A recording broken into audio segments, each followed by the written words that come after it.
Esta semana, en Inteligencia Colectiva, el espacio para todas y todos, Marcelina Samaniego conversa con Norberto Escalona, consejero político de la Embajada de Cuba, sobre el bloqueo a Cuba, su inoperancia y criminalidad. Jueves 2 de septiembre, 8 de la noche, por Facebook Live de @nuevatrocha, tu estación de comunicación sin fronteras. Buenas noches, amigos y amigas de Inteligencia Colectiva, el espacio de todos y todas. Esta noche estamos con el compañero Norberto Escalona Carrillo, es el consejero político de la Embajada de Cuba en Panamá. Y ya se pueden imaginar cuál es el tema que vamos a tratar. Nuestro programa lo hemos titulado Bloqueo a Cuba, Inoperancia y Criminalidad. Y se van a dar cuenta por las preguntas, por supuesto, la respuesta que nuestro invitado nos va a vertir esta noche.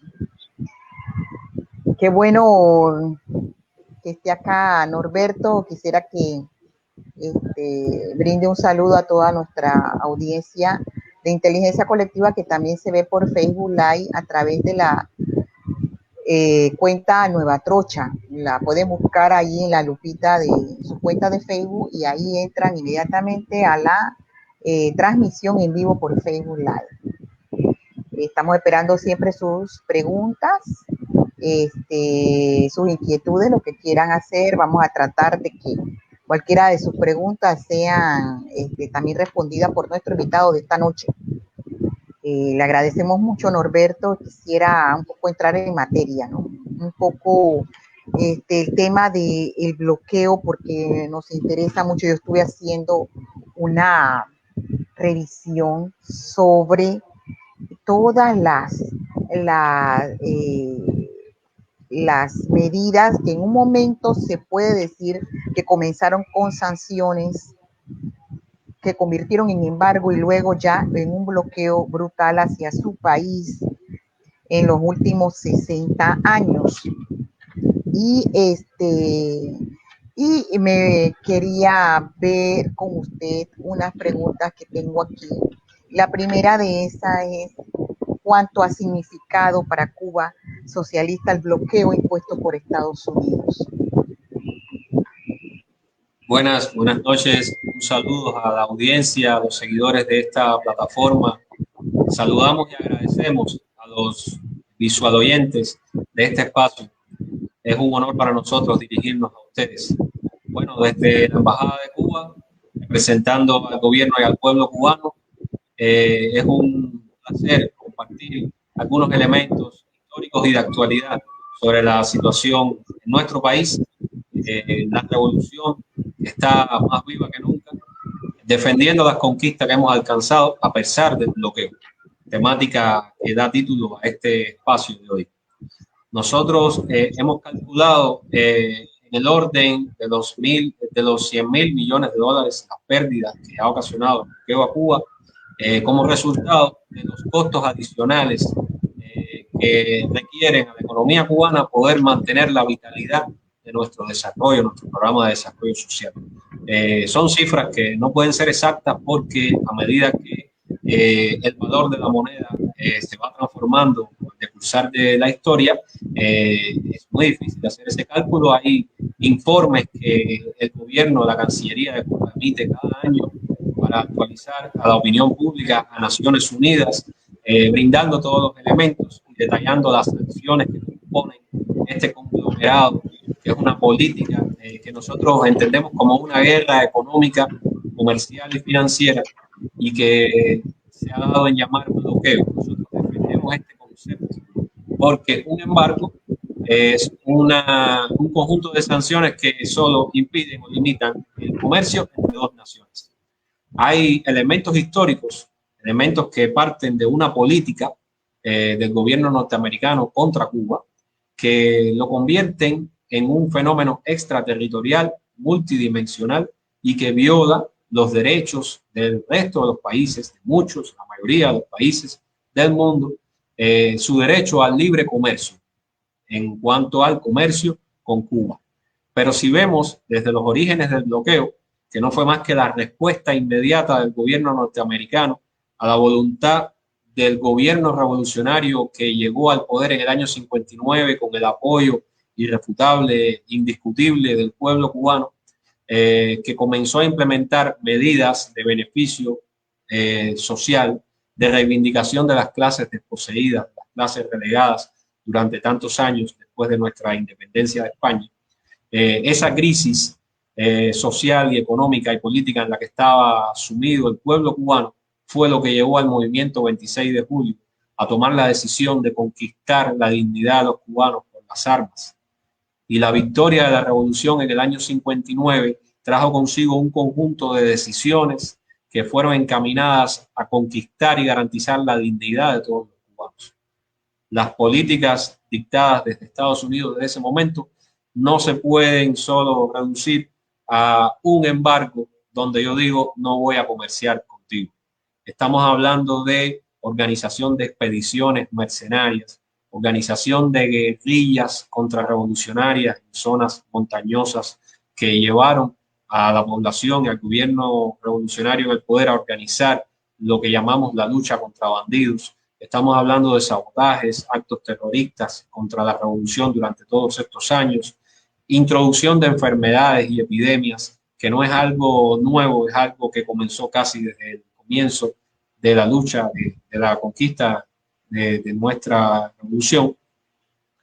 Y por supuesto, estas medidas comenzaron a agravarse a partir de los años 90, en que la caída del campo socialista en Europa hizo pensar a los enemigos de la revolución que era el momento de presionar a Cuba a través de nuevas decisiones que llevaran a la comunidad internacional a provocar un cambio de régimen en nuestro país. A partir de los años 90 hay pues leyes dictadas por el Congreso norteamericano que fortalecen, que recrudecen el bloqueo. La ley Torricelli, por ejemplo, estableció que ningún barco que comercie o encalle en puerto cubano con cualquier mercancía pudiera hacerlo durante 6 meses en lo adelante en puertos norteamericanos. Y estamos hablando de cualquier compañía naviera del mundo, no las navieras norteamericanas. La ley Helms-Burton en el año 98, por ejemplo, tiene un capítulo que habla claramente de la imposibilidad de comerciar con otros países si usted ha comerciado con Cuba, de la imposibilidad de que Cuba adquiera cualquier producto en cualquier mercado del mundo si tiene al menos un 10% de componentes de fabricación norteamericana, lo cual es impensable en este momento debido a la globalización y debido a que las patentes son de propiedad norteamericana. De ahí en lo adelante y comprobada la resistencia del pueblo cubano durante los años 90, periodo que llamamos periodo especial, momento en que los cubanos nos vimos sumergidos en una seria crisis económica y donde fueron decisivos los esfuerzos de todos los niveles de organización de nuestra sociedad para mantener la vitalidad de la revolución, con el liderazgo indiscutible de nuestro comandante en jefe en ese momento. Se apostó a continuar presionando por muchas otras vías, además de estas leyes. Los ciudadanos norteamericanos, por ejemplo, no tenían o no tienen el derecho de visitar Cuba como turistas. Necesitan una licencia que, por ejemplo, ha sido ahora eliminada como posibilidad dentro de las decisiones más recientes que se fueron adoptando en el periodo del presidente Donald Trump, el periodo republicano del que salimos hace un par de años. Durante este periodo se incrementó la persecución financiera. Estamos hablando de un grupo de acciones que llevaron a tomar medidas en la esfera multilateral contra Cuba. Por ejemplo, Cuba está ubicada en el listado que Estados Unidos elabora según su criterio de países que patrocinan o que no enfrentan el terrorismo. Esto nos convierte en un país de riesgo para la inversión extranjera. Un país que está en este listado no es un país atractivo para los empresarios que decidan emprender, invertir en nuestra economía. Es además un elemento que impide que Cuba tenga acceso a las vías normales de transferencias bancarias. Cuba no puede hacer uso de las plataformas financieras donde operen bancos que son subsidiarias de propietarios o de bancos norteamericanos. Tampoco podemos hacer el uso del dólar. Y esto influye en las relaciones nuestras con el resto de los países. Dentro de la administración del presidente Donald Trump, aprovechando un momento de dificultad económica, comenzaron a introducirse nuevas medidas. Llegamos a contabilizar 243 medidas dirigidas a cortar todavía de financiamiento, de entrada de divisas al país, de acceso de las instituciones y de la población mundial a las normales relaciones con Cuba. Se restringió la operación, la posibilidad de operación de líneas aéreas, de líneas mercantiles para traer y llevar mercancía, la posibilidad de que la población norteamericana visitara nuestro país, los cruceros, las líneas de crucero, las posibilidades de que muchos bancos y empresas en el mundo dieran créditos o préstamos a Cuba. Hay multas multimillonarias a bancos internacionales que no son bancos norteamericanos por el simple hecho de haber establecido un vínculo financiero con Cuba o extender un crédito a Cuba. Hay medidas dirigidas a sancionar a cualquiera que entre en algún tipo de contrato económico, comercial con empresas cubanas. Y estamos hablando de cualquiera en cualquier lugar. Es decir, hay un carácter extraterritorial de la política de bloqueo económico, comercial y financiero que viola los derechos del resto de los países del mundo para comerciar con Cuba, y esto ha obligado a Cuba a recurrir a organizaciones, gobiernos, fuerzas amigas en lugares lejanos, distantes, y esto genera un costo adicional para las operaciones económicas para garantizar medianamente, con mucha dificultad, actualmente agravado por la pandemia, con gran dificultad, el acceso a los suministros, a las materias primas, a los materiales, los elementos que nosotros necesitamos traer al país para garantizar la viabilidad de nuestra economía. Hay que tener en cuenta que nosotros, desde la Constitución, defendemos que la base fundamental de nuestra economía es la empresa estatal socialista. Entendemos que el gobierno es representación del pueblo, es en esencia el pueblo en el poder, está en el deber y en la obligación de administrar la economía para garantizar equidad. Y para garantizar equidad es importante que las empresas cubanas estén en condiciones de hacer contratos a un volumen que garantice acceso de insumos a toda la población, una población de 11 millones de habitantes, que no es lo mismo que dar licencia a una empresa privada que pueda cubrir un fragmento, un sector de mercado limitado a donde no tendrían acceso todos los cubanos. Es por eso que nosotros, cuando hablamos de la importación a Cuba de insumos para producción de medicinas, nosotros necesitamos materia prima para medicinas para 11 millones de cubanos. Y si estamos hablando de combustible, es para garantizar la movilidad de 11 millones de cubanos. Es por eso que la persecución financiera detrás de las operaciones que Cuba realiza con entidades bancarias, con empresas internacionales, persecución resultado de las políticas del bloqueo, complejizan y agravan el derecho de los cubanos a su desarrollo y el derecho del resto de los países a comerciar tranquilamente, libremente con Cuba. Además, les obliga a cobrar en efectivo, algo que en la economía actual es casi absurdo. O sea, el dinero en efectivo ya casi no se mueve por el mundo, se mueve a través de transferencias bancarias. Usted ubica un fondo en este banco y usted recibe un fondo ubicado en otro banco a través de un sistema internacional. Cuba necesita pagar en efectivo para que las empresas nos provean de un producto directamente, cosa que es casi imposible en este mundo actual. Son de los ejemplos que se pueden poner sobre la mesa, sin contar la campaña mediática tan fuerte, porque no se puede olvidar que la política de bloqueo, que no es más que la doctrina que Estados Unidos implementó para garantizar su objetivo contemplado en la política Monroe de que América es para los americanos. Ellos contemplaban que todo el territorio de América Latina es el traspatio, el área de influencia, el área de control del conglomerado del capital de propiedad norteamericana, que no es lo mismo que las operaciones individuales de cualquier ciudadano norteamericano. Nosotros, pueblo cubano, tenemos las mejores relaciones con el pueblo norteamericano.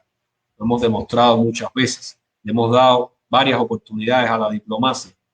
Hemos llamado y hemos ofrecido reiteradas ocasiones nuestra voluntad a mantener un diálogo civilizado y de respeto a la igualdad entre las naciones y de respeto al derecho a la autodeterminación y a la soberanía de ambas naciones. No vamos a decirle a Estados Unidos ni a ningún país del mundo cómo tiene que administrar su economía, cómo tiene que manejar su democracia, como pedimos que se respete el esquema, el modelo que los cubanos hemos construido, que ha costado tanto sacrificio. Así es que esta política de desarrollo económico que nosotros estamos impulsando ha sido sometida a una fuerte presión que en lo político y en lo mediático tiene el componente adicional de que se está vendiendo al mundo, a las nuevas generaciones, el concepto de que la sociedad de consumo es el esquema ideal para garantizar el acceso al desarrollo a todas las poblaciones. Cuando usted entiende el sistema de política internacional como centro-periferia, entenderá que los países del tercer mundo que estamos en la periferia somos mayoría. Por tanto, es un modelo que a lo largo de la historia ha demostrado que no funciona. Humildemente vemos nosotros desde Cuba. Pero lo que estamos es pidiendo que se nos deje elegir y decidir dentro de nuestro propio esquema de desarrollo. Claro que sí. Quería hacerle otra pregunta. Cuando usted hablaba de que todos estos años ha sido un daño, este bloqueo, un daño tremendo a los seres humanos, a la economía, al comercio, también a la vida de su pueblo. ¿Cómo usted valora la resistencia del pueblo y de su gobierno en estos 60 años? ¿Cómo han podido resistir y qué desafíos hay frente ahora a esta pandemia que está causando enorme daño a la salud pública de su país, porque no pueden luchar como debe ser, por ejemplo, con tener todos los insumos para el desarrollo mejor de las vacunas, para el desarrollo de medicamentos, para todo. Entonces, ¿cómo ustedes están valorando esta resistencia del pueblo y del gobierno? Bueno, hay que partir del hecho que la legitimidad de la revolución radica en el apoyo popular. Nosotros tenemos bien claro que no es posible conducir un modelo político y de desarrollo como el que está respaldado por la Revolución Cubana si no es con el apoyo de todo el pueblo. Es impensable imaginar que un gobierno sea capaz de llevar adelante cualquier tipo de política si no cuenta con el apoyo popular. Y esto ha sido demostrado en días recientes, porque desde el mismo 11 de julio en que se intentó generar un estallido, que obviamente fue una campaña ya fracasada, y el 12 de julio, el pueblo se hizo presente en las calles. Se hizo presente en las calles a partir de un derecho constitucional, que es el derecho de todo ciudadano cubano a la defensa por todos los medios posibles de las conquistas y de la estabilidad de la Revolución Cubana. Eso está en el artículo 4 de una constitución que nosotros aprobamos democráticamente en 2019, un 85% de apoyo en un referendo popular, de un texto discutido desde la base en detalle, donde todos los cubanos tuvieron oportunidad de dar su criterio y de participar en la conformación de ese texto. Nosotros creemos que el punto de desarrollo de nuestra tecnología, sobre todo de nuestra industria biofarmacéutica, es también el resultado de la visión, de la luz larga de nuestro comandante en jefe, Fidel Castro Ruz, el líder histórico de la Revolución Cubana. Nuestro comandante en jefe apostó desde los años 80 por la formación de recursos humanos, por poner al ser humano en el centro del proyecto social de la revolución. La formación de profesionales durante todos los años de la revolución hasta esa fecha fue la que garantizó que contáramos con las instituciones y el volumen de personal altamente calificado, de doctores, de científicos, que se han dado a la tarea durante todos estos años de garantizar la investigación, el desarrollo, la producción de las medicinas que el pueblo necesita.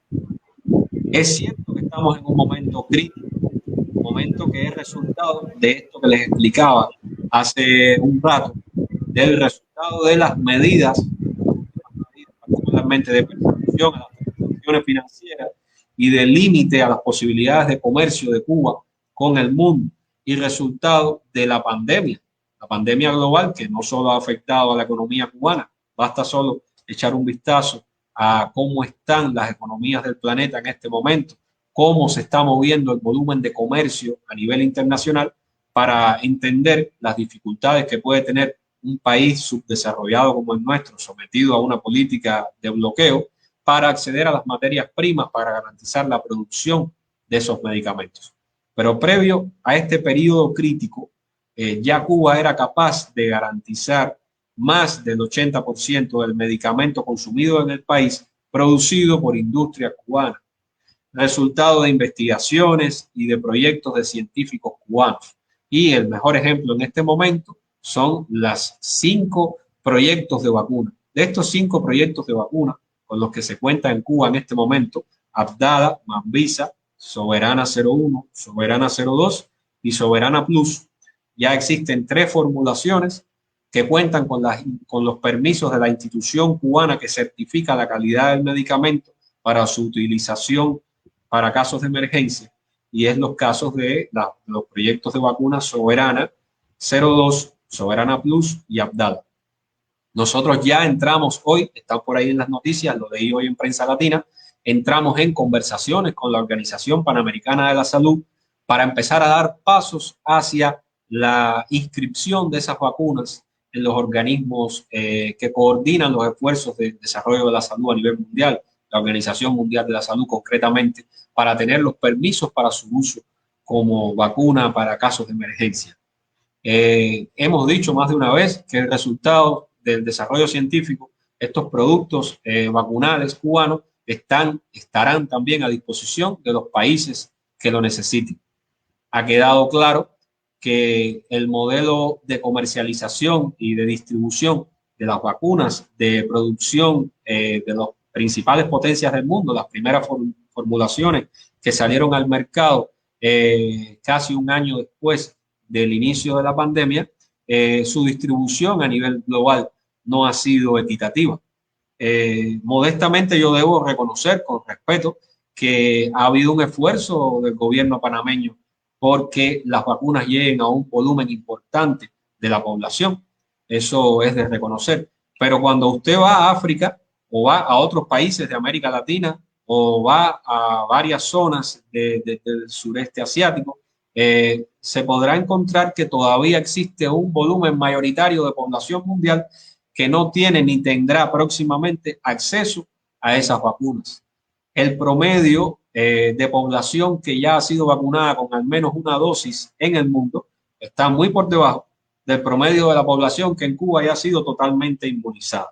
Estamos hablando ya de casi un 40% de la población cubana, y los resultados científicos, los resultados de las pesquisas, de los ensayos que se han llevado a cabo en las últimas semanas, ya permiten asegurar que probablemente en el 2021 Cuba tenga inmunizada a su población, que no quiere decir que impida que la población se enferme, ya es algo que se conoce, pero la efectividad demostrada de los candidatos vacunales y de las vacunas ya aprobadas por instituciones cubanas para su uso demuestran que las personas que se han enfermado pasan más fácil la enfermedad, es decir, se recuperan más fácil. Obviamente, estamos en un momento de gran dificultad con la cepa delta, la más contagiosa, que comenzó a expandirse en nuestro país desde hace unos pocos meses y hemos llegado a un pico hace más de una semana, hace unos 15 días, a un pico de casi 10.000 contagios diarios,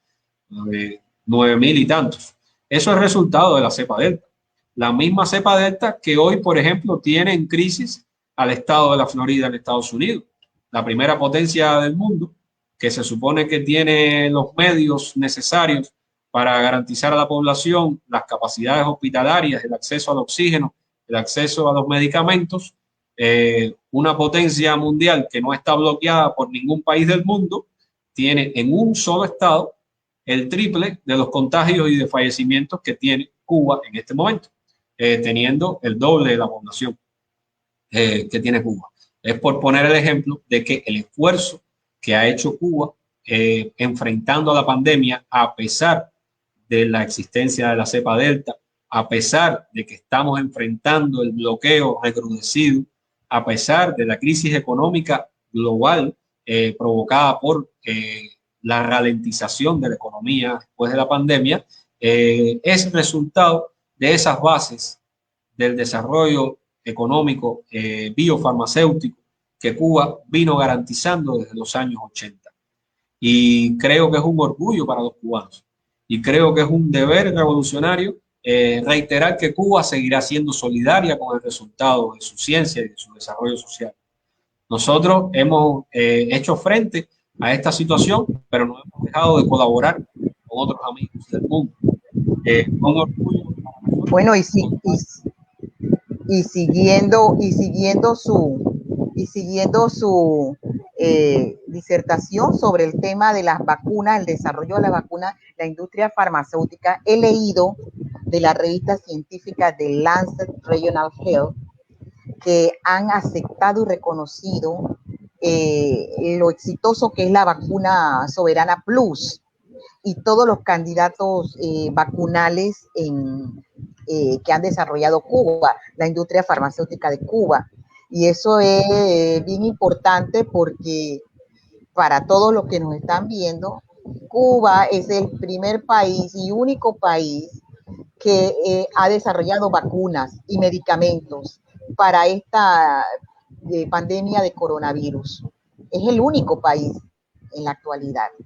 Todos los demás países dependemos de la industria, de la Big Pharma estadounidense e inglesa, ahorita mismo, y de la cantidad de vacunas que ellos tienen a disposición, porque hasta acaparamiento de vacunas ha habido en esta pandemia. Es una cosa terrible. Quería hacerle ese comentario porque es importante ahora que usted estaba hablando de las vacunas que son tremendas, ¿no? Yo la verdad que me quedo sin palabras pensar en un país que está bloqueado de hace 60 años, sufriendo más de 240 medidas de sanción, además de las anteriores, y que ha podido desarrollar todo un engranaje en términos de salud, de educación. Bueno, es fantástico. Incluso también desarrollar una economía sin perder el principio socialista de la revolución. Muy, muy interesante esto. Y de eso es que quiero un poco hablar porque me parece bien importante esto, hablar sobre el desarrollo social, la conquista de la revolución cubana. Usted ha hablado algo sobre esto, pero me gustaría un poco saber en el ámbito de la educación, y creo que también la gente que nos está viendo, en el ámbito de la educación y también del turismo, como una forma también de desarrollo del país. Sí, bien, bueno, nosotros inspirados, nuestra revolución es una revolución que muchas veces hemos dicho que también es martiana. José Martí, nuestro héroe nacional. Martí dijo muchas veces que la revolución que él organizó era para conquistar la dignidad plena del hombre. y es el derecho que está contemplado en el artículo 1 de nuestra Constitución, el derecho de todo cubano a alcanzar la dignidad plena. Cuando uno enfoca desde el punto de vista filosófico este concepto, entiende que el centro de cualquiera de las decisiones que se toman, colegiadas a todos los niveles, debe ser pensando en el desarrollo del ser humano. Y nuestro comandante en jefe dijo varias veces que salvando la cultura y salvando la educación, garantizábamos la continuidad de la revolución cubana. O sea, dijo específicamente que una revolución solo puede ser hija de la cultura y de las ideas, lo que significa que usted debe poner por delante la defensa de la idiosincrasia, de la cultura, de la esencia del cubano y de la esencia humana de nuestro proyecto social. Cuba garantizó en los primeros años de la revolución la alfabetización de la totalidad de su población. Muy rápidamente se concentró en el desarrollo amplio de todas las instalaciones necesarias a lo largo del país para que la educación fuera un derecho humano fundamental. En los primeros 10 años de la revolución se garantizó que cada cubano tuviera acceso pleno a la educación en todos los niveles. Estamos hablando que al cerrar el siglo XX ya Cuba tenía 1 millón de graduados universitarios y 1 millón de cubanos estudiando en sus universidades. Hoy, por supuesto, esta cifra es mucho mayor, igual que la de los profesionales en muchos campos, sobre todo en el de la salud. El desarrollo de la educación en Cuba ha tenido también resultados importantes en el nivel de organización científica y metodológica. Hay modelos bien estudiados y conceptualizados por nuestros especialistas para llevar a otros lugares, por ejemplo, los programas de alfabetización. Tenemos la experiencia de asesoramiento en otros países. Hay, por ejemplo, un programa de colaboración con Panamá del modelo Yo Sí Puedo, que es el modelo que hemos empleado en otros países amigos para contribuir modestamente a la alfabetización de la población. Cuando usted garantiza que el pueblo tenga acceso al conocimiento, usted garantiza que el pueblo luche y defienda y preserve la libertad de tomar sus decisiones sobre la base de la inteligencia colectiva, que es el nombre de este programa, muy bien colocado. El comandante dijo muchas veces, no le decimos al pueblo cree, le decimos lee. Es decir, usted estudie, usted prepárese, usted profundice en lo que usted necesita conocer y dominar, y luego usted tome las decisiones, porque sabemos que si usted es un ciudadano culto y preparado, usted sabrá tomar buenas decisiones para el bien de su población. Ya luego, la organización del esquema de nuestra democracia participativa, sobre la base del concepto del poder popular, garantizan que este talento y este recurso humano formado por la revolución se ponga al servicio de las mejores causas, no solo a lo interno. Han sido muchos los retos, sobre todo en los últimos tiempos, en que enfrentando lo que significa para la cultura mundial el papel de los medios, de las redes sociales, la herramienta de Internet, que es una herramienta maravillosa para el intercambio de información, pero es a la vez un reto para usted garantizar que todas las personas tengan acceso a lo mejor de esa información, a la verdadera esencia del conocimiento humano, del desarrollo científico, para bien de las sociedades. Nosotros, a partir de los años 2000, incursamos un proyecto que se llamó la Batalla de Ideas para impulsar lo que llamamos la masificación de la cultura y para universalizar el acceso a la educación superior. Y de esta forma, no solo utilizando los medios televisivos, que sabemos que importantes figuras del esquema social y político panameño entendieron y defendieron en su momento las teleclases, los modelos de educación a distancia, cosas que nosotros veníamos ya impulsando desde el año 2000, 2001, dentro de nuestra batalla de ideas, siempre enfocado a que el cubano tiene que tener acceso, el ser humano, en esencia, tiene que tener acceso al conocimiento para garantizar el desarrollo.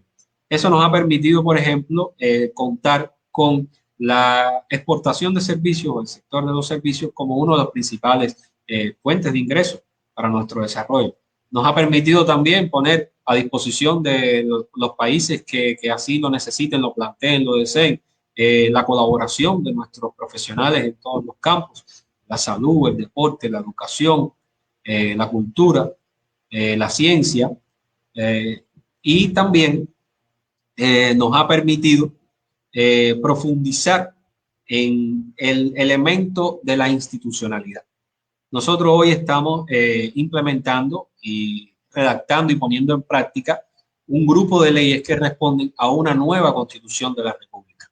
Esto es un dato que vale la pena valorar en su justa medida, porque cuando hablamos de la capacidad de la revolución, de remodelarse, de autopensarse y de automejorarse desde dentro, ha quedado demostrada en los últimos años. Nosotros no estamos con la ley revolucionaria del año 59, ni con la constitución que redactamos en el año 76. Nosotros hemos ido perfeccionando nuestro modelo de desarrollo socialista. En la constitución aprobada en el año 2019, esta que le comenté que fue resultado de un amplio debate nacional, ya se contemplan también otros elementos del desarrollo de la economía, donde la propiedad cooperativa y la iniciativa privada forman parte como elementos complementarios al desarrollo de la empresa estatal. Está contemplada la participación de socios extranjeros y de inversión extranjera en concepto de empresa mixta. En algunas áreas está contemplada la inversión en condiciones especiales, como es la zona de desarrollo especial de Mariel, y ya se venían dando pasos importantes para humanizar, democratizar e integrar mucho más a todos los estratos de la sociedad a la toma de decisiones. En los últimos años se le ha dado una importancia particular al papel de las estructuras de base. El gobierno en Cuba está basado en una formulación de poder popular. El delegado de la circunscripción, que entiendo que puede ser el corregimiento en Panamá, es la estructura tal vez la fundamental, la de abajo. Es una persona que es propuesta en una asamblea de vecinos. Esta persona que cuenta con el prestigio, el respaldo y el apoyo, el respeto de sus vecinos, asume una responsabilidad por mandato directo popular y luego va a una elección y puede ser el delegado de esa circunscripción y puede luego integrar la asamblea municipal del poder popular.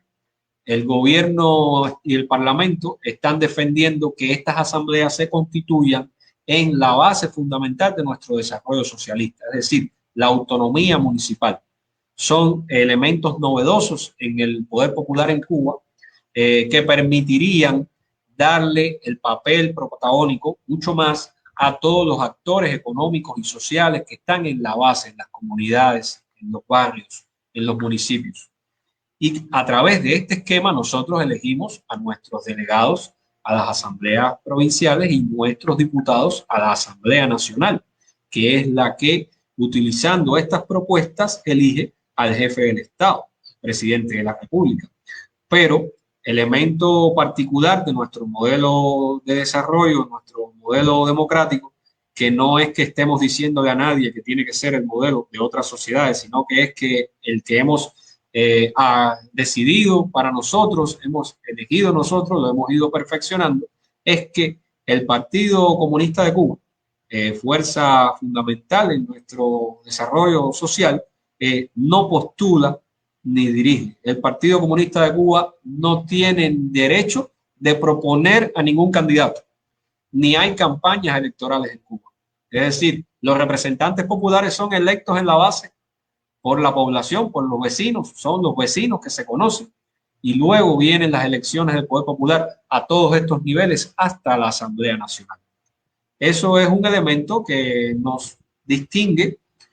Nosotros respetamos los modelos de desarrollo que existen en el resto del planeta, respetamos la decisión de otros modelos de sociedad en que se considera que los partidos políticos pueden tener sus distintos programas de desarrollo y hacer sus propuestas y concluir a elecciones con campañas millonarias para elegir al presidente de un país, por diferentes formulaciones que todas entendemos y respetamos. Pero nosotros defendemos el derecho del ciudadano común que no tiene que defender una ideología específica, sino el derecho del ciudadano cubano a el acceso a estas conquistas de la revolución. Derecho básico a la educación, a la salud, a la cultura, a la seguridad social, al deporte, a desarrollar su capacidad científica, a aportarle a la sociedad. Y así es donde usted puede encontrar que el presidente del país es un dirigente de base de la provincia de Villa Clara, que tuvo el deber y el honor de representar a sus vecinos a un nivel local hasta que fue dirigente de una provincia, dos provincias, porque el presidente Díaz-Canel dirigió en Villa Clara y luego dirigió en Holguín, antes de ser propuesto para integrar el gobierno. Primero tuvo responsabilidades gubernamentales y luego ahora partidistas. Es el modelo en el que cada ciudadano tiene la capacidad, la posibilidad, el derecho de ser designado, nominado, electo para cualquier responsabilidad. Eso a nosotros nos parece que es la base fundamental de nuestro modelo democrático, la que defendemos, y donde, ya le decía, nos parece muy valioso que sea el ser humano el que esté en el centro de las políticas que el gobierno y el partido van impulsando. Sí, bueno, diga usted. Tengo por acá el chat, no sé si comentar de estas preguntas que veo por acá. ¿Cómo pueden los pueblos libres del mundo hacer cumplir las resoluciones de la ONU contra el bloqueo? Bueno, la Asamblea General de las Naciones Unidas lleva ya 28 años consecutivos aprobando una resolución por notable mayoría que condena la política de bloqueo de Estados Unidos contra Cuba.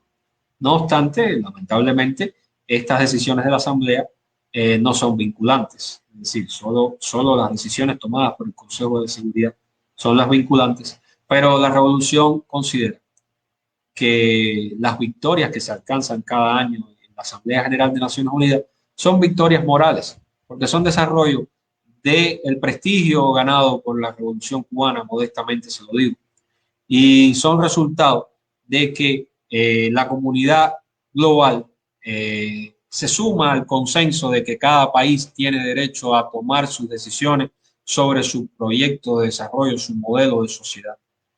Así es que estas resoluciones que se aprueban en Naciones Unidas nos dan más fuerza para nosotros sentirnos en la legitimidad alcanzada en el 59 de seguir impulsando la revolución, hacerla cada vez más humana, cada vez más democrática, cada vez más cercana al ser humano. Dice que la señal de internet puede estar floja, no sabría confirmarlo. Dígame usted. Me gustaría un poco, sí, parece que sí, pero es el internet. A mí me gustaría preguntarle algo sobre la campaña mediática contra Cuba. Yo escribí un artículo, lo coloqué en mi blog, justamente tratando de visibilizar esto, porque ahora esa es otra herramienta que se están usando las redes sociales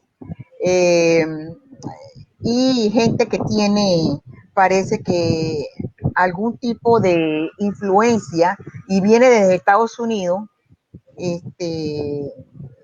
para atacar, para provocar y para levantar para parte del pueblo cubano. ¿Cómo está enfrentando Cuba esta campaña mediática de desinformación? Bien, nosotros hemos venido explicando a los interlocutores de la sociedad panameña, las autoridades, gobiernos con las que nos hemos reunido y a través de todas las plataformas que amablemente nos han facilitado el espacio para traerles la realidad sobre lo que ha ocurrido en Cuba en las últimas semanas y explicar que los sucesos ocurridos el 11 y el 12 de julio en Cuba son el resultado de un plan muy bien orquestado por Estados Unidos.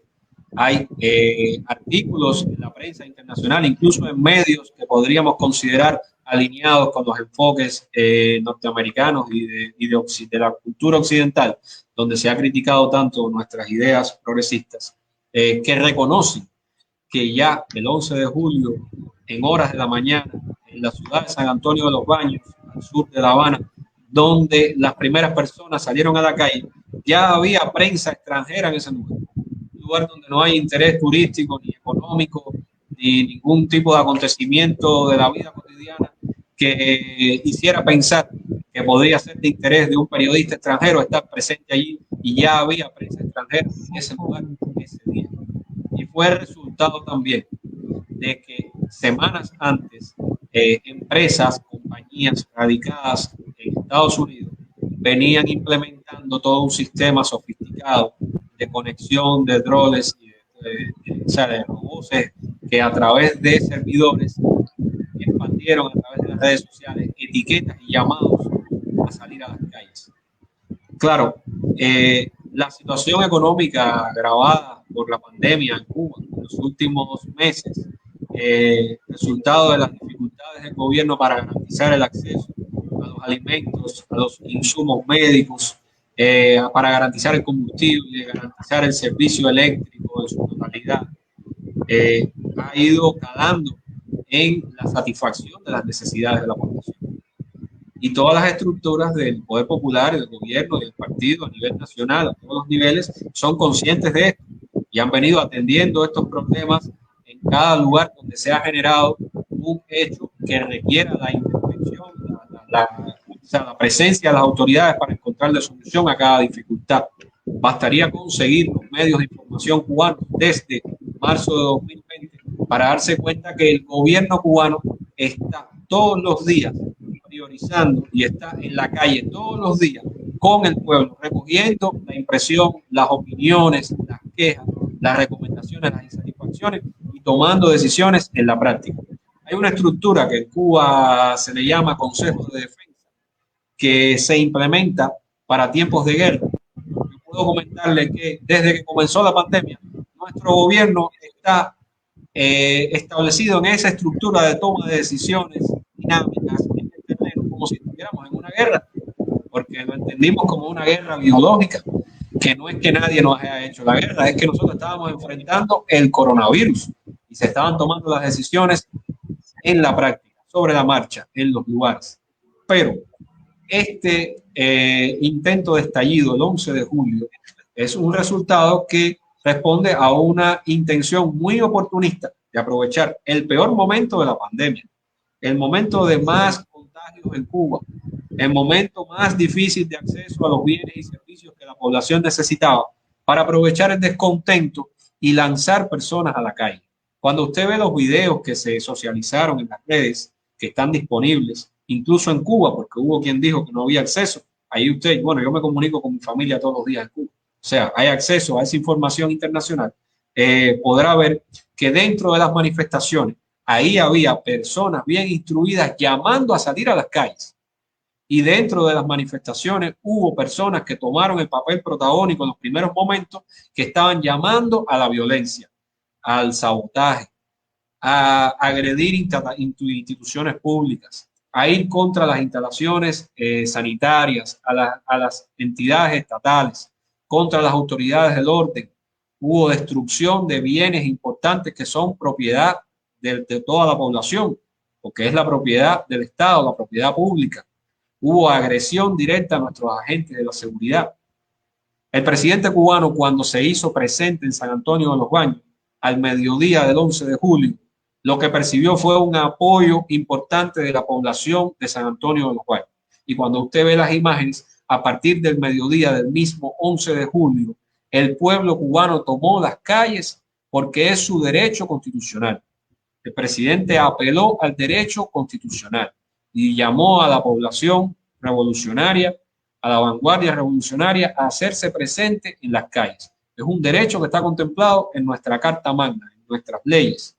Y eso fue lo que ocurrió. Pero entonces, a partir del 12 de julio, los medios que se prestaron para esta campaña internacional, no les quedó otro remedio que seguir repitiendo los sucesos de las primeras horas del día 11 y los aislados sucesos del 12, que fuera de la Guinera tal vez haya habido algún tipo de elemento de pocas personas en algún otro lugar, pero se concentró al día siguiente en una sola localidad de Cuba, para seguir impulsando la campaña como si todos los días hubiese permanecido gente protestando en las calles, lo cual no es cierto. Hay otro elemento que las autoridades cubanas han informado bien claro, y es que cada persona que ha sido llamada a rendir cuenta de su participación en esos hechos, la familia y los vecinos de esa persona saben perfectamente que fueron llamados a declarar y que a los que se le demostró que tuvieron una participación directa en la organización, en la convocatoria, a agredir, a subvertir, a sabotear, a saquear, a agredir a personas representantes de la ley, a todas esas personas se le abrieron procesos judiciales contemplados dentro de la ley. Y las autoridades cubanas han llamado a que se demuestre caso de un solo desaparecido o de un solo torturado. Y negamos rotundamente que eso haya sido así, porque los familiares y las personas cercanas a todo el que tuvo que responder a la actuación de las autoridades del orden saben perfectamente dónde están y qué tratamiento ha llevado cada caso. Ahora, fuimos más allá. Se aprobó un decreto ley 35, que deja bien clara la necesidad del Estado, el derecho colectivo de la población, el derecho ciudadano, de impedir que la incitación por medios digitales, de las redes sociales, lleven a un estallido que ponga en peligro la estabilidad y la gobernabilidad. En Cuba hay un total control por parte de las autoridades del gobierno de la vida pública. El gobierno sigue haciendo sus actividades, tomando sus decisiones, impulsando nuestro programa de desarrollo. No se puede hablar de Estado fallido ni de gobernabilidad. Eso es un concepto que se quiso vender a través de esta campaña, y a las 48 horas de los sucesos del 11 de julio, ya ese concepto era falso. Donde quiera que usted haya leído que había un estallido a partir del 13 de julio, es falso. Y el resto de los medios que quisieron darle continuidad a esta campaña, yo le puedo garantizar que muchas de esas imágenes, probablemente la mayoría, son de las manifestaciones populares de la gente que salió a la calle a defender la revolución, a hacerle frente al saqueo, a hacerle frente al vandalismo, a hacerle frente a la violencia de estos elementos instigadores. Y no les quedó otro remedio que manipular esas imágenes, que utilizar imágenes falsas de revueltas sociales en otros lugares, utilizar imágenes falsas de actitud de represión de la policía contra manifestaciones en otros países. Pero no se nos puede olvidar que esto no es más que una etapa superior del esquema que ya lleva años implementado de ir minando los procesos progresistas, no solo de América Latina, de todo el mundo. Nosotros hemos visto qué ha ocurrido en países donde la llamada primavera árabe, algunos conflictos internos y algunas situaciones de inestabilidad derivaron en estallidos sociales, guerras civiles, intervenciones militares y el resultado. Esto es parte de ese mismo plan. Cada paso de lo que fue ocurriendo desde el punto de vista mediático, porque repito, en la práctica en Cuba hay total gobernabilidad, pero desde el punto de vista mediático, usted entiende que se ha ido dando paso a paso al mismo plan que se ha implementado contra Venezuela, contra Nicaragua, contra Bolivia, contra todos los gobiernos que han defendido políticas progresistas en América Latina. Eso lo sabemos, y la población cubana está consciente de ese peligro y ha asumido con total responsabilidad y valentía los cambios y los retos que tenemos por delante para hacer más humana y más inclusiva nuestra revolución. Estamos viendo al gobierno todos los días en la calle, recogiendo el estado de opinión, tomando nuevas decisiones, modificando y revisando leyes que han sido aprobadas recientemente. El presidente explicaba el otro día a los medios de prensa que se reunieron en la sede del gobierno que la mayoría de los programas de transformaciones y de beneficio social ya venían siendo implementadas antes de la pandemia. Pero la pandemia obligó a cambiar la dinámica, y el distanciamiento social y las medidas sanitarias impusieron otras formas de hacer política y de tomar decisiones y de hacer gobierno. Y por supuesto que hubo que frenar el nivel de interacción popular. Pero es algo que en el medio de estos ataques subversivos y de esta campaña mediática tan fuerte, ha habido que ir revisando y adaptándonos dentro de las medidas sanitarias a hacerle frente a los elementos desestabilizadores que han querido subvertir, en este caso, la marcha de la revolución. Claro. Sí, tenía otras preguntas, sí, tenía otras preguntas, por ejemplo, cuando usted hablaba de cómo el presidente Díaz-Canel ha llegado a la posición que ocupa en este momento como presidente del país. ¿Cuáles son los desafíos más importantes del gobierno cubano para seguir sosteniendo, por ejemplo, las conquistas logradas en estas décadas por la revolución? Bueno, el gobierno viene implementando una política de perfeccionamiento de nuestra economía desde hace ya varios años. Las decisiones han tenido que tomarse con más agilidad en los últimos 2 años, en los meses más recientes, y por supuesto dándole más participación a otros actores de la economía, dándole mejores incentivos a la inversión extranjera que sea capaz de burlar o de desafiar la existencia de las leyes del bloqueo. Hay que entender que cada entidad internacional que desee o que decida venir a invertir a Cuba lo está haciendo sabiendo que puede ser multado o sancionado por Estados Unidos. Por ejemplo, nosotros estamos potenciando el desarrollo del turismo, el desarrollo de la inversión en concepto de propiedad mixta, donde el capital extranjero llegaría a Cuba para generar proyectos de desarrollo que generen empleo e ingresos. El impulso de profundización de la formación de recursos humanos para seguir compartiendo con el resto del mundo los conocimientos y los recursos humanos nuestros, es decir, exportar profesionales, llevarlos a beneficiar otros modelos de desarrollo, otras economías, contribuir, colaborar con otros países. En ese sentido, perfeccionamiento de la empresa, del acceso y la remuneración del trabajador, otros conceptos donde modificamos la política cambiaria, la política de salarios, el acceso a nuevas iniciativas económicas del ciudadano con participación de capital extranjero, importar y exportar directamente. Hemos ido modernizando y diversificando los actores de la economía. Y estamos en ese proceso y esperamos seguirlo impulsando con la participación y la defensa de nuestro pueblo. Sí, dígame. Tengo otras preguntas que tienen que ver un poco con la solidaridad, que es un elemento importante en la lucha contra el bloqueo. ¿Y cómo están valorando la ayuda de muchos países en el mundo en este periodo de pandemia? Bueno, nosotros estamos muy agradecidos y muy admirados por el amor, la empatía, la sensibilidad con que tantas personas dignas y de bien alrededor del planeta se han movilizado para brindar su mano solidaria a Cuba en esta difícil situación.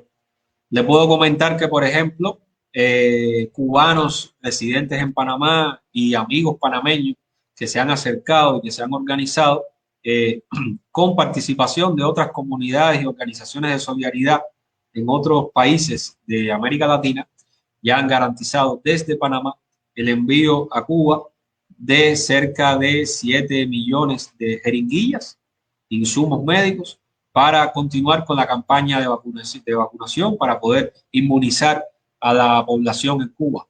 El objetivo es llegar a los 10 millones de vacunas. Nosotros hemos recibido en la embajada organizaciones y amigos que se han acercado a brindar su aporte en cualquier monto, en cualquier volumen, en cualquier capacidad que las personas tengan. Nosotros lo agradecemos para toda la vida, lo agradecemos de corazón. El movimiento de solidaridad con Cuba a nivel global y en particular el que he podido sentir y vivir en Panamá nos llena de energía, nos hace sentir más comprometidos con todas las personas de bien que alrededor del mundo defienden las ideas más justas. Y eso nos pone a nosotros en deuda con el resto del planeta, pero una deuda que es ética, moral y desde el corazón, porque vamos a seguir siendo dignos merecedores de ese amor y de ese respeto. Vamos a seguir defendiendo esas conquistas, y la ayuda solidaria que estamos recibiendo ha sido decisiva para que ya hoy tengamos más de 12 millones de dosis aplicadas en Cuba. Y tendremos a toda la población inmunizada este año. Y estaremos en capacidad de compartir nuestro conocimiento, nuestra infraestructura, nuestras posibilidades desde el punto de vista científico-industrial para desarrollar nuevas formulaciones, para facilitar nuestras vacunas a otros países y para llegar a los acuerdos que sean necesarios para que los países del tercer mundo puedan completar su esquema de vacunación. Y seguiremos ofreciendo solidaridad y ayuda al resto del mundo, porque es que esa ha sido la misión humana de la revolución, y se lo agradecemos. Yo en lo particular me siento honrado y comprometido y admirado por esa actitud de tantos amigos que nos quieren. Se lo agradecemos. Gracias. Una última pregunta, que hoy me di cuenta de que el presidente de la Asamblea de Panamá recibió una misiva del presidente del Parlamento de Cuba, Esteban Lazo, y creo que se refería un poco a la campaña mediática. ¿Usted nos puede decir el contenido más o menos de ese mensaje? Porque acá no nos vamos a enterar, por lo menos el pueblo panameño no se va a enterar, con la gente solidaria con Cuba. Queríamos saber, pues, cuál puede ser el contenido de ese mensaje. Bueno, es una carta que tiene varios elementos. La esencia es el deber que tenemos, el deber que tenía nuestro máximo órgano legislativo de poner en conocimiento de todos los parlamentos del mundo de la realidad existente en Cuba, de los detalles de esta campaña mediática contra nuestro país, de las motivaciones que han llevado a incrementar los ataques, porque se consideró que de una manera rapaz y oportunista este era el momento de darle el golpe de gracia a la revolución cubana, cosa que ya fracasó, no fue así, y de reafirmar a los parlamentos del mundo la decisión ciudadana, la voluntad popular en Cuba de defender la revolución hasta las últimas consecuencias.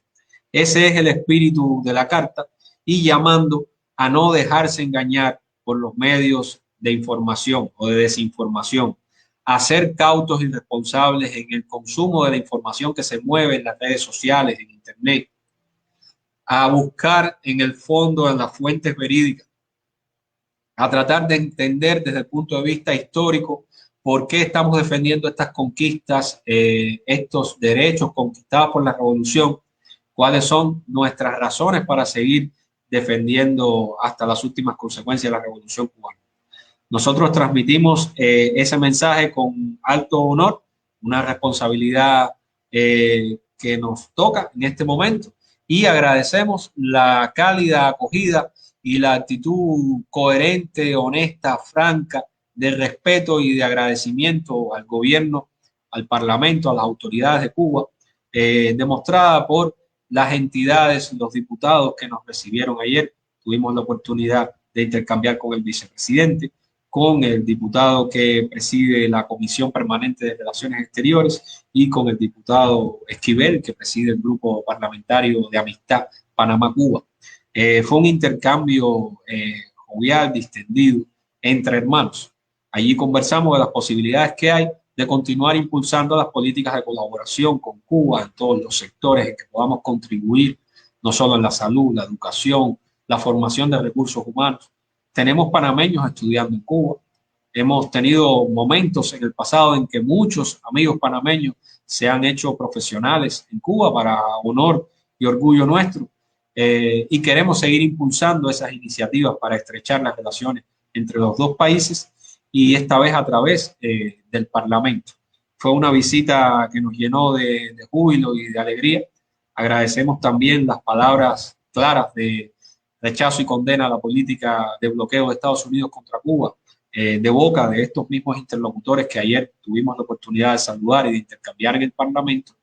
Y bueno, Ahí queda claro que cuando las personas están interesadas en encontrar la verdad detrás de los hechos, encontrar la verdad detrás de las noticias, prevalece la razón, prevalece la inteligencia, prevalece la ética. Y respetamos y agradecemos mucho esta demostración de los diputados del Parlamento panameño el día de ayer. La misiva de nuestro presidente de la Asamblea Nacional iba en ese espíritu de facilitar los detalles y de reiterar nuestra disposición de que se nos acerquen y nos pregunten y nos hagan todas las interrogantes que tengan. Nosotros tenemos las puertas abiertas para intercambiar con todos los actores que quieran conocer la esencia de nuestro proyecto, las ideas que estamos defendiendo y de impulsar las relaciones entre los dos pueblos y los dos gobiernos. Estuvimos satisfechos del resultado de esa reunión ayer. Me alegro mucho porque también parte del pueblo panameño siente simpatía, cariño, amor, agradecimiento al cubano por, sobre todo, hacernos llegar una brigada médica, la brigada médica Henry Reed, que estuvo batiéndose con la pandemia del coronavirus aquí en Panamá, y que estoy segura que los médicos que estuvieron al lado, médicos panameños que estuvieron al lado de los médicos cubanos, aprendieron mucho de la mística de atender a los seres humanos, ¿no? Yo quiero agradecerle a usted, en nombre pues de Inteligencia Colectiva, la presencia de brigadas médicas cubanas aquí en Panamá. Fueron de mucha, aunque no tuvimos toda la información de su experiencia aquí, pero sabemos que la hubo y que pues salieron, todo el mundo quedó agradecido. Sé que hubieron algunos testimonios de pacientes atendidos por médicos cubanos. En ese sentido, pues nosotros no podemos dejar de agradecer la presencia de las brigadas médicas aquí en Panamá, que todo fue una lucha tremenda y todavía sigue siendo una lucha tratar de que el gobierno de Panamá amplíe el portafolio de vacunas, y que se consideren también las vacunas cubanas. En ese sentido, para todos los que nos están viendo, queremos decirles que la campaña de vacunación pediátrica, bien importante esto, quiero quedarme con esta información, comienza en Cuba a partir del 5 de septiembre, o sea, esta semana, y se extiende al 13 de noviembre. Estamos suponiendo que se va a completar el esquema de vacunación para todo el pueblo, sobre todo los niños que van a entrar a clases ya en Cuba, y que está enfocada a los muchachos de primera infancia, es decir, los preescolares, de primero a quinto grado, de primaria y a nivel especial también. Queremos que ustedes conozcan esto porque esta información no la van a ver en televisión nacional ni en los medios panameños. Entonces, como decía el compañero Norberto Escalona, miremos las fuentes auténticas, las fuentes que vienen de Cuba, no las de Estados Unidos, porque ninguno de esos están allá en Cuba. Lo que están es provocando, agrediendo a través de las redes sociales, ahora como instrumento para socavar la revolución socialista. Queremos agradecerle, Norberto, esta oportunidad que hemos tenido los panameños, y creo que otras personas nos van a ver. Este programa se va a retransmitir por el canal de YouTube para el sábado a las 7:30 de la noche. Ya está pactado que los que no nos pudieron ver ahora por Facebook Live, o sea, en vivo, nos puedan ver por el canal de YouTube el sábado a las 7:30 de la noche. Bueno, quiero dejarle los últimos minutos para que se despida de la audiencia de Inteligencia Colectiva. Bueno, reiterar el agradecimiento. Nosotros estamos representando a una revolución que ha transcurrido por varias generaciones, Obviamente ya yo soy nieto de los que hicieron la revolución, en cierto sentido, y le puedo garantizar que nosotros estamos representando a un pueblo digno que sabe bien qué es lo que está en juego y que sabe bien cómo defender. Y nosotros estamos acá con el mensaje de solidaridad y de respeto y cordialidad y de entrañable empatía con el pueblo amigo de Panamá. Quiero decirle que aunque leo todos los medios de prensa panameños, independientemente de la cantidad de lectores y del alcance y de los enfoques de las noticias, para mí estas plataformas que parten de las organizaciones sociales panameñas también son medios de información.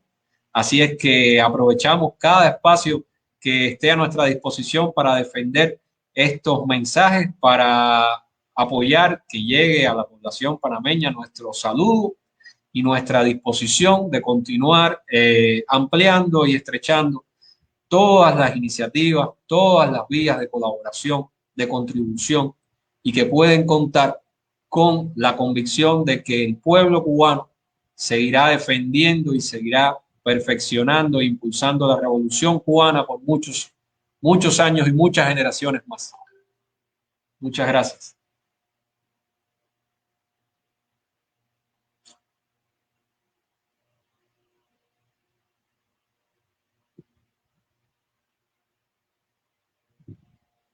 Creo que ahora no los estoy escuchando. Muchas gracias Sí, a todas. Sí, tenía yo pagado. Quiero despedirme de toda la audiencia de Inteligencia Colectiva, recordarles que nos vean en el canal YouTube el sábado a las 7:30 en la retransmisión. Siempre la hacemos en estreno para que los que no pudieron estar ahora en Facebook en vivo puedan conocer toda la realidad cubana de primera mano.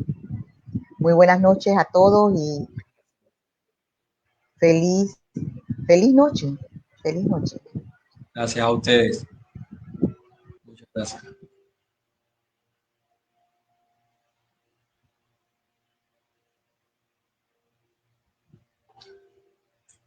Bueno, me han dejado un espacio en el que puedo seguir leyendo los saludos de los amigos. Gracias a todos, acá estamos. Seguimos trabajando por el bien de nuestro pueblo, la necesidad de continuar impulsando nuestro desarrollo. Cuba sí, bloqueo no. Gracias a Norberto Escalona y al solidario pueblo de Cuba, que pese al bloqueo y desinformación, lucha por la salud universal. Este programa, Inteligencia Colectiva, es un esfuerzo de Marcelina Samaniego, coordinadora, y Galia Pérez, productora. Suscríbete a nuestro canal YouTube para recibir más contenido que los otros evitarán que accedas. Porque somos NTT Radio, tu estación de comunicación sin fronteras.